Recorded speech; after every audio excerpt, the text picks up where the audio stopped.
Welcome to the wonderful world of wine, exploring all things wine with you. We are your hosts, Kim Simone and Mark Lindsay, and you can find us on Facebook at The Wonderful World of Wine.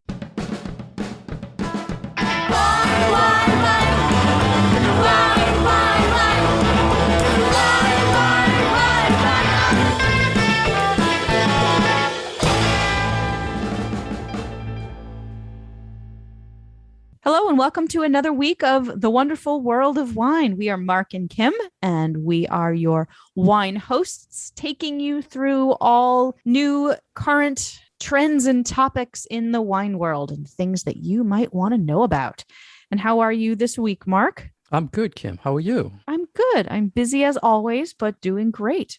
Can you believe the holidays are coming up so fast I here? know. Time and things is flying. have really picked up in the wine world. You know, as you know, in sales lingo, we call this OND, October, November, December. It's the the time of the year when wine companies, whether they be retailers or wholesalers, really batten down the hatches and gear up for the fall holidays. So we've got Thanksgiving coming up, we've got Christmas, we've got New Year's, we've got Hanukkah, we've got all sorts of fall and winter holidays. So people get their wine on. And the rumors are true, Kim. There will be shortages in a lot of items. So oh my goodness, I'm already sensing it.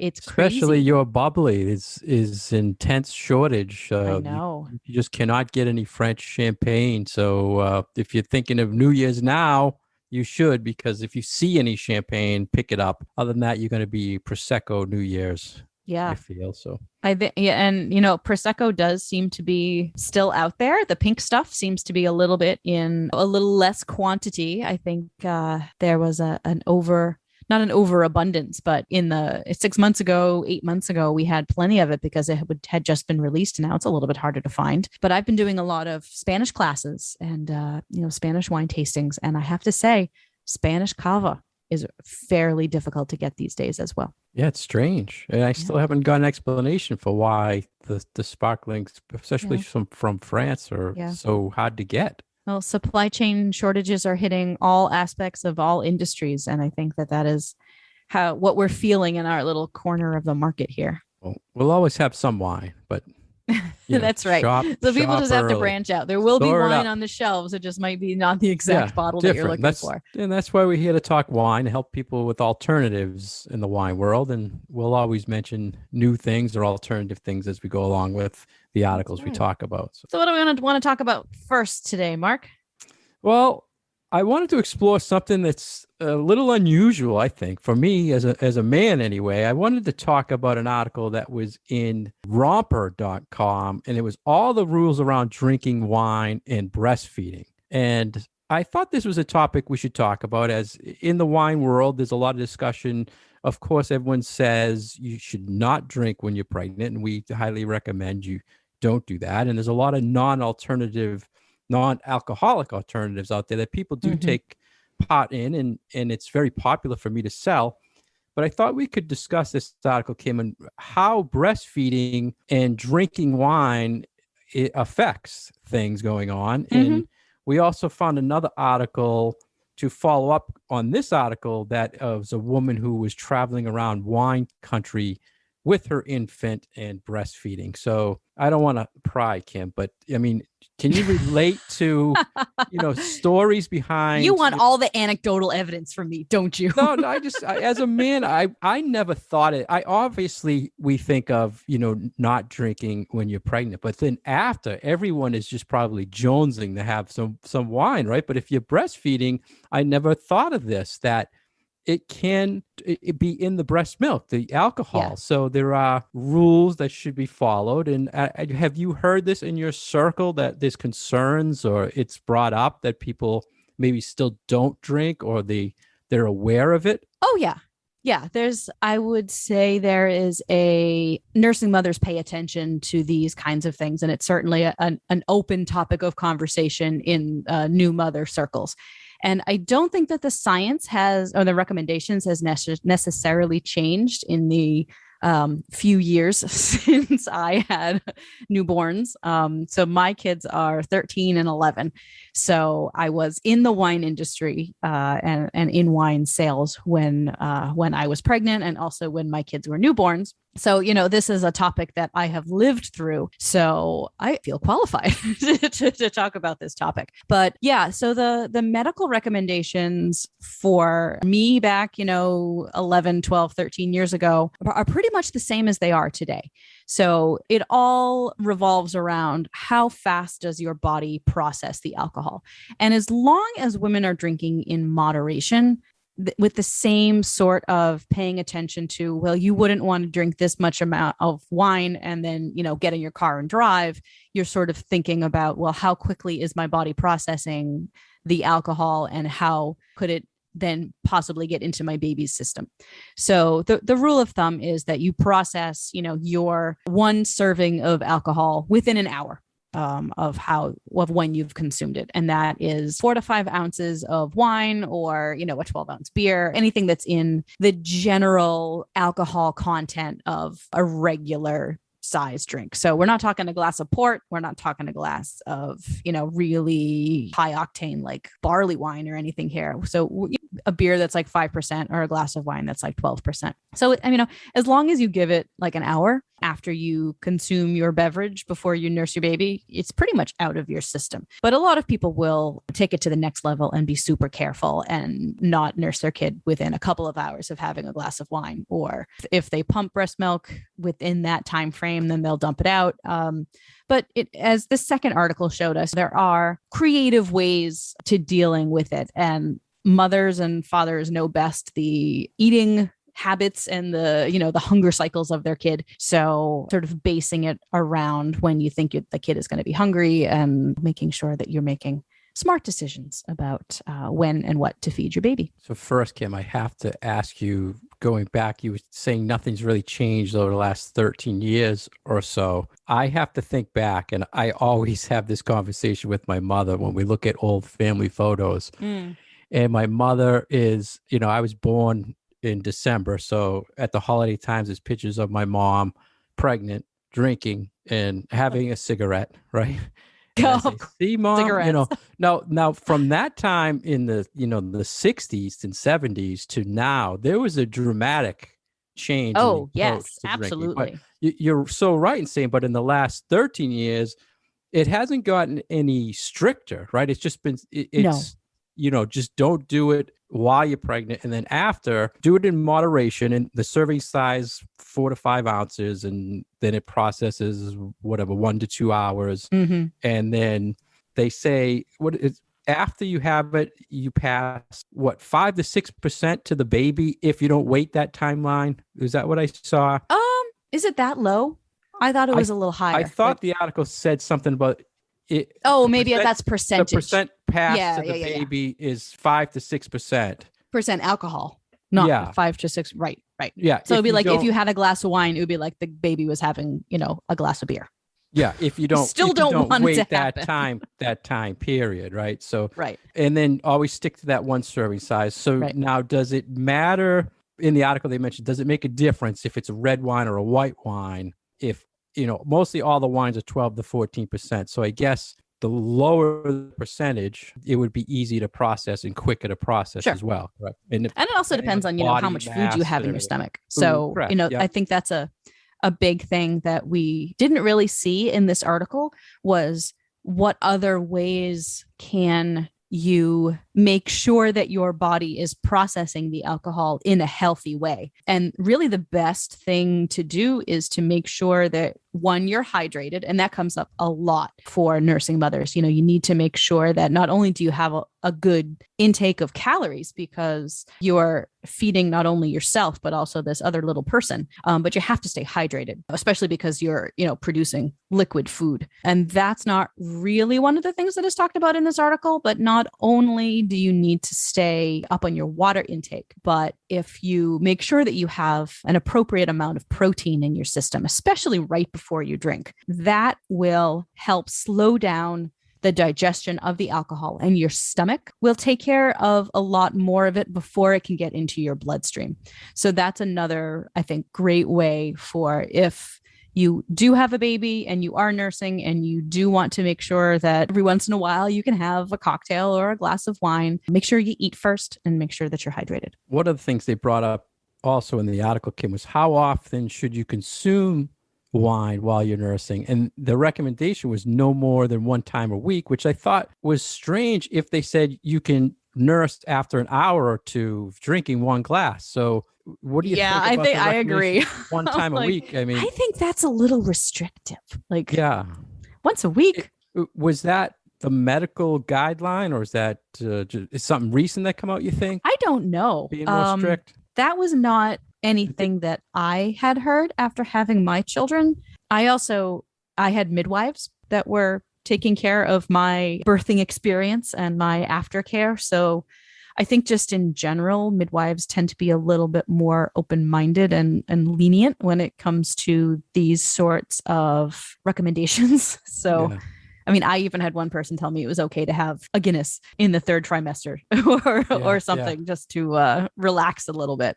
So I'm not saying that I necessarily know what the current medical guidelines are, but only having 5 ounces of wine a week does seem to be a little restrictive and not associated really with a medical necessity, I would say.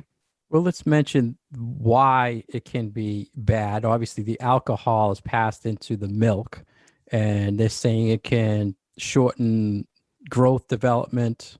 It can also affect the sleep pattern of the baby. And the big thing, they mentioned as well is if you're drinking wine, it can affect you taking care of the child. So, not to mention things you're passing on to the baby. So there's some good points there as far as medically why you should be careful.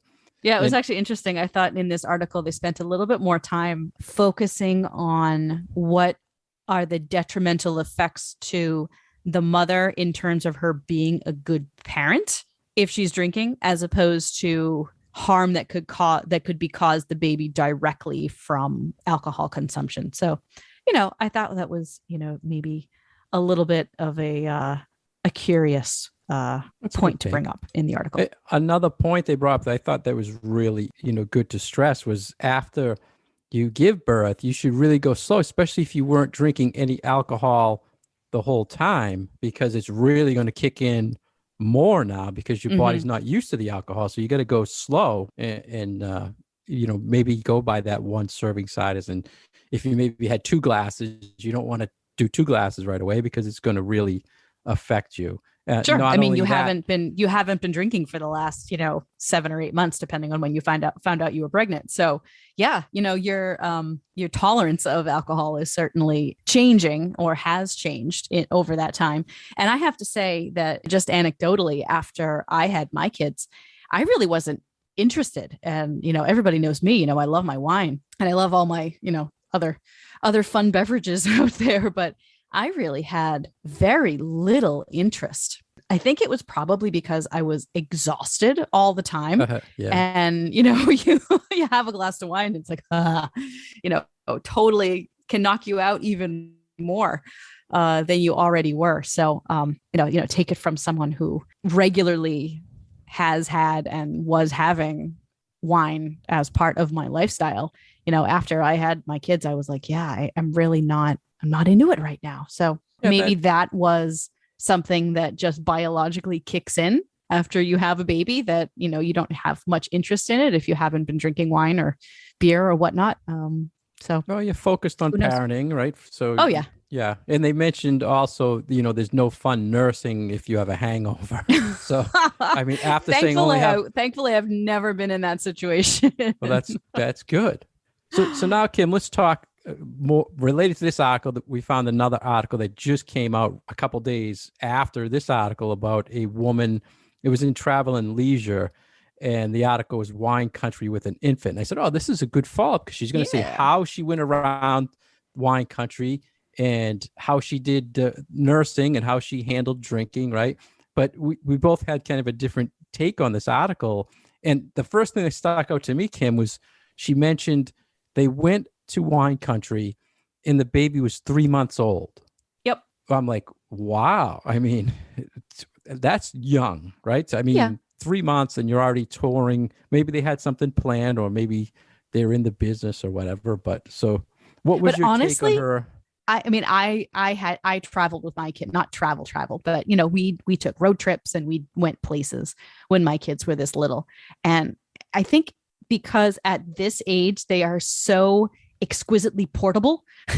And it's like it's easier to do this than when, at this age than when they're like 12 months old or 11 months old and they're eating solid food and they're maybe walking around and that kind of a thing. So I actually think that this could be a completely doable scenario if the parents are flexible, and not just the parents but the places that they're going. If you are able to find this fine line between this is what we're doing for us, but we know that we might have to pivot on a dime when something is going on with the kid because we need to respond to their needs as well.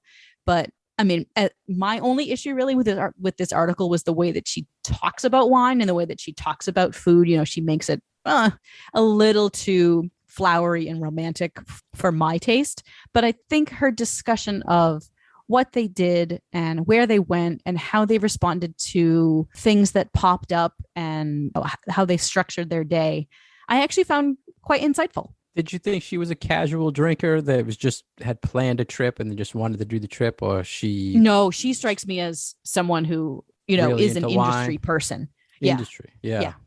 I think that this really struck me as, okay, here's a professional in the wine industry. She's a new mom and she is learning how to integrate her new family into her career. And I felt like she did it very gracefully and, with a fair amount of aplomb. So kudos to her. And she did check with her doctor, her pediatrician, and with her lactation consultant. I didn't know there was such a thing.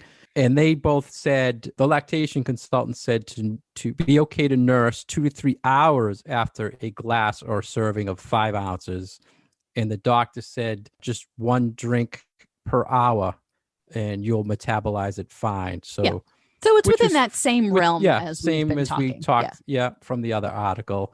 And there was mention of an alcohol test strip. So are there test products that, here again, picking your brain, Kim, that you can test your breast milk? Are you supposed to be? Do women check? I know we're getting off the wine subject, but they were saying you can test it you can test the milk for the alcohol. I mean, obviously this is a product that's out there. I have never purchased or used or seen it, but I can imagine, some people are exceptionally careful people.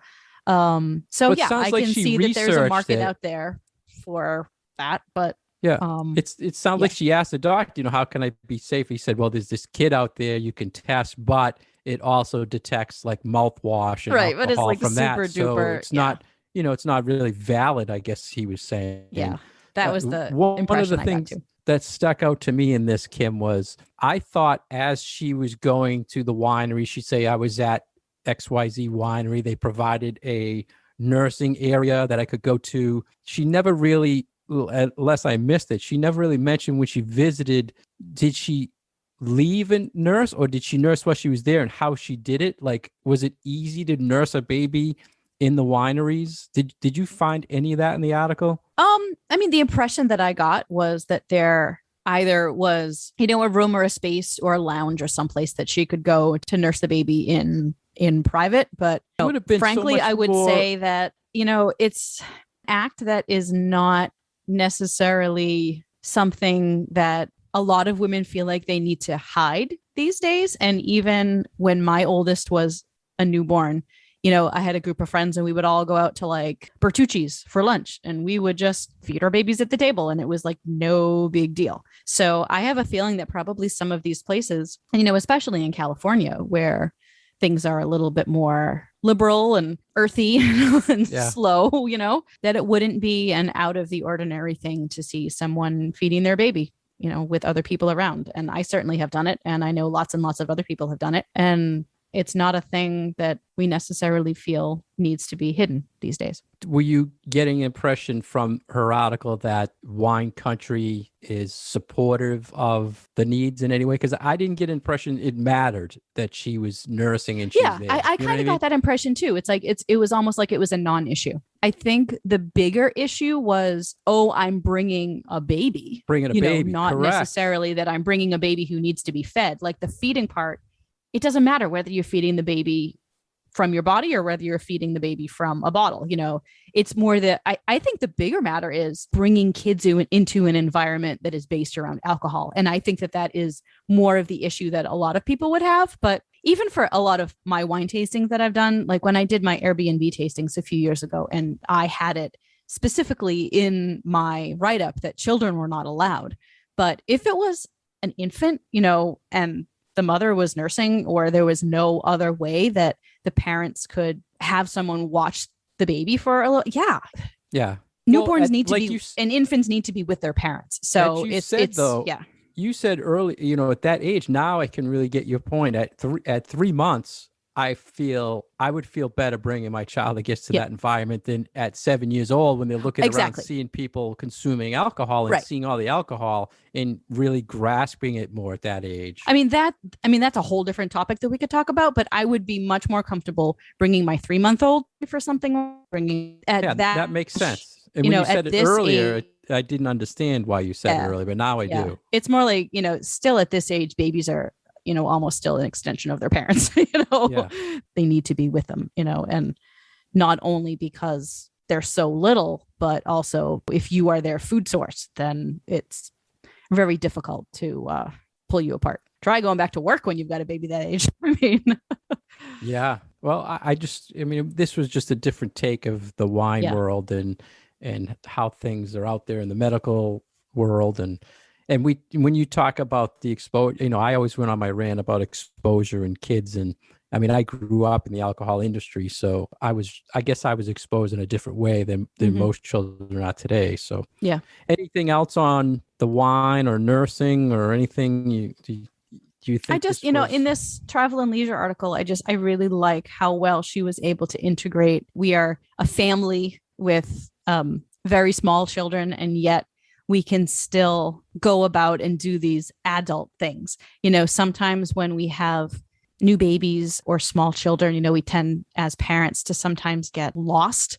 We lose ourselves a little bit when we have new children. And I really thought it was just a really nice article in showing that, now you have a kid, but, still go out and be who you are and still take advantage of those things that bring you joy, which obviously going out for her and visiting these places and doing food pairings and having these wonderful dinners and trying all these wines is obviously is a deep and meaningful part of her life. And I also liked the little part in the article where she mentioned that one of the wineries that they went to, one of the winemakers was actually pregnant. So they were having a conversation about tasting and how your tastes change, which is totally true when you're pregnant. And the winemaker was like, my sense of smell is really highlighted, but whenever I taste anything, I can't taste it. So she was just like, I spit everything that I put in my mouth. And I feel like that was a lot of my experience too. When I was pregnant, I would go to wine tastings and I would do wine tastings. I would spit it all out. But, sometimes that heightened sense of smell and that strange sense of taste that you have when your hormones are all in disarray because you're carrying a child, it definitely can impact you in your professional day-to-day kind of life. On that note, Kim, when you were pregnant, you were in the wine industry. So did you notice you were smelling the aromas of wine a lot better when you were pregnant, or did it change after? I wouldn't say better, but I was certainly more like smells definitely got to me more. Like with my first kid, I couldn't smell coffee without instantly feeling nauseous, but wine was okay. Did you pick up things in wine that you were missing maybe when not pregnant? Remember.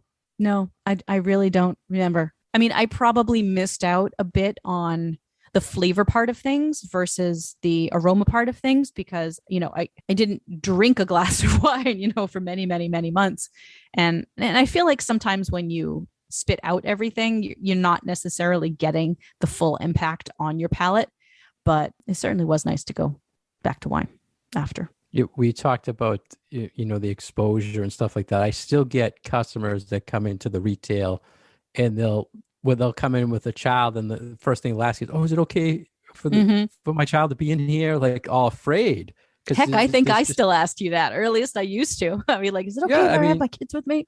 Yeah, I mean, people, and I don't think of it at the time, but I mean, I grew up in being in the store, so I'm like, why do people freak out about it? But yeah, I mean, I can see, and that was one of my big things about exposure, where you see wine in all the box stores now, is everybody's really just bringing their kids in and not really thinking that there's wine in stores now. But so I don't know why they freak out when they go in, but I guess because it's all liquor, so it's. Yeah, probably.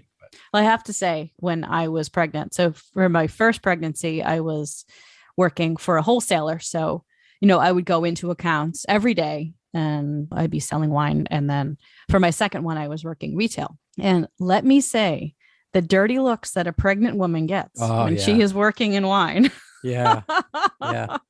Same thing with no that. Joke. When you're selling things and a pregnant woman will come up to the counter with a bottle of wine, they'll be, "Oh, it's not for me." Right away, they'll say it to you. Oh my goodness. So you don't question them, They're always, I completely agree. Like, whenever there is any of those situations, you always will get the response from the pregnant woman being, "I'm not drinking. It's not me. It's not me. It's not mine." It's like, so for all our pregnant listeners, you can shop anytime. We understand people need to shop for wine and gifts. It's a normal thing, right, Kim? It's a normal thing.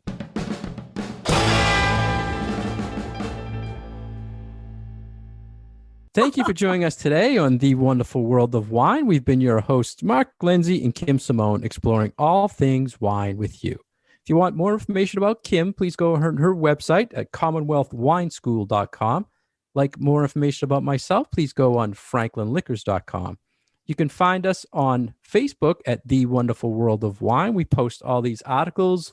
We post all past episodes, and we'd like any questions or comments on there.